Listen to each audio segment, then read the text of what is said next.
सबसे पहले लकड़ लगाई जाती है, क्योंकि इसने एक दिन में तकरीबन 16-17 घंटे आग जलनी होती है। तो एक भट्टी में हमारी तकरीबन 8 से 10 मन लकड़ रोज़ इस्तेमाल हो जाती है।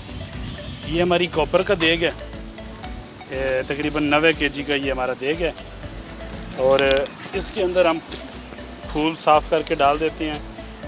1 मन फूल इसमें आ जाते हैं। फूल डालने के बाद हम इसमें 90 लीटर पानी डालते हैं। इसको ऊपर से ढक देते हैं, ये भी कॉपर के बीकर के साथ। और नीचे से जब हीट जाती है जनाब, तो ये सारी स्टीम ऊपर आ जाती है।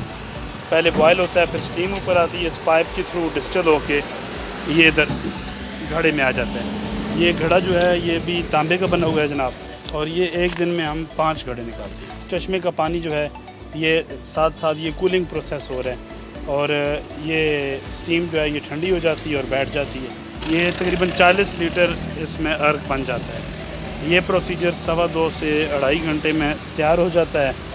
और सबसे बड़ी चीज़ है कि इस कॉपर की जो कुरेयन होती है, जो इसका खुरना होता है, वो भी फ़ायदेमंद होता है। ये फुली हाइजीनिक है, इसमें किसी किस्म का कोई एसेंट वगैरह या आर्टिफिशियल फ्लेवर नहीं इस्तेमाल होता।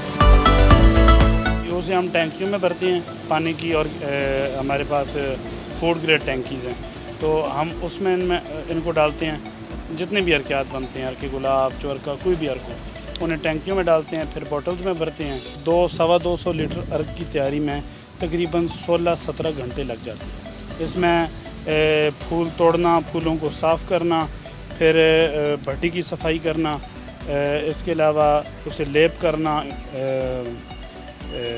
लकड़ी लगाना जो होता है। एक भट्टी की तैयारी में आप कह सकते हैं कि 4 लाख रुपए लगता है।